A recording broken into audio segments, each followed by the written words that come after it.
బిస్మిల్లాహిర్రహ్మానిర్రహీం. 98. అల్ Boyce. Allah అల్ Boyce అంటే వెలుగు చూపేవాడు అని అర్థం.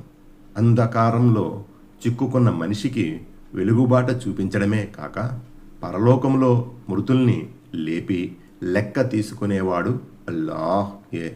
కాబట్టి ఆయన అల్ బాయిస్ అని పిలువబడుతున్నాడు. మార్గవిహీనులైన మానవ సమాజాల్ని సరి అయిన మార్గం చూపి వారి జీవితాల్ని సరిదిద్దేందుకు దేవుడు ఎంతో మంది ప్రవక్తల్ని పంపాడు.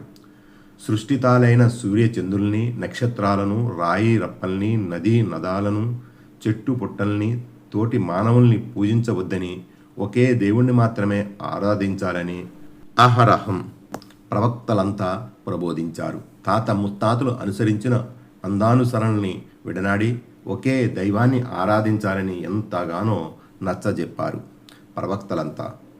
చిట్ట చివరిసారిగా ప్రపంచం మొత్తానికి మార్గదర్శిగా దేవుడు మహాప్రవక్త ముహమ్మద్ సల్లల్లాహు అలైహి వసల్లంను పంపాడు.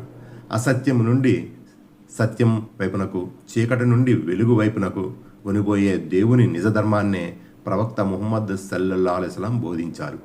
విద్యుత్ దీపాలతో రేయి పగటిలా ప్రకాశిస్తున్న మానవ జీవితాలు మాత్రం అంధకారంలో కొట్టిమిట్టాడుతూనే ఉన్నాయి.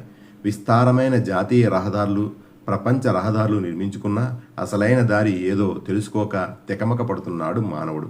మానవుని సంబోధిస్తూ అనేక మాధ్యమాలు నిత్యం అదే పనిగా పిలుస్తున్న ఏ పిలుపులో అసలైన గెలుపు ఉందో అనే విషయం తన తలపుకు తట్టడం లేదు. ఏ జీవన విధానం నరకంలో నెడుతుందో, మరే మార్గం స్వర్గానికి చేరుస్తుందో అనే విషయాన్ని దేవుడు ప్రవక్తల ద్వారా ప్రపంచంలోని ప్రతి మానవ సమాజానికి తెలిపాడు.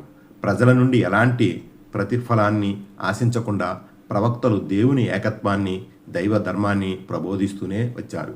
కొద్దిమంది తప్ప అత్యధికులు అవిశ్వాసంలోనే పడిపోయారు. ఎన్ని హెచ్చరికల్ని వినిపించినా కళ్లకు కనిపిస్తే తప్ప తాము విశ్వసించేది లేదని తెగేసి చెప్పారు. భౌతికారాధనలో నిమగ్నమైన నేటి మానవ సమాజంలో నైతిక విలువలు అడుగంటిపోయాయి. మానవతా విలువలు నానాటికి దిగజారిపోతున్నాయి. ఇలాంటి పరిస్థితిలో ప్రపంచ మానవాళికి అసలైన మానవ ధర్మం, దైవధర్మం, ఇస్లాం ఒక్కటే శరణ్యం అనే మార్గంలో శరణు వేడిన అది వృధా ప్రయాస, నిరాశ తప్ప మరేమీ కాదు. ఆయనే నిరక్షరాస్యులలో ఉమ్మీలు ఒక ప్రవక్తను స్వయంగా వారి నుండే లేపాడు. ఆ ప్రవక్త వారికి ఆయన వాక్యాలను వినిపిస్తున్నాడు. వారి జీవితాలను తీర్చిదిద్దుతున్నాడు. వారికి గ్రంథాన్ని, వివేకాన్ని బోధిస్తున్నాడు. వాస్తవానికి దీనికి పూర్వం వారు పూర్తిగా మార్గం తప్పి ఉన్నారు. దివ్య ఖురాన్ 62:2.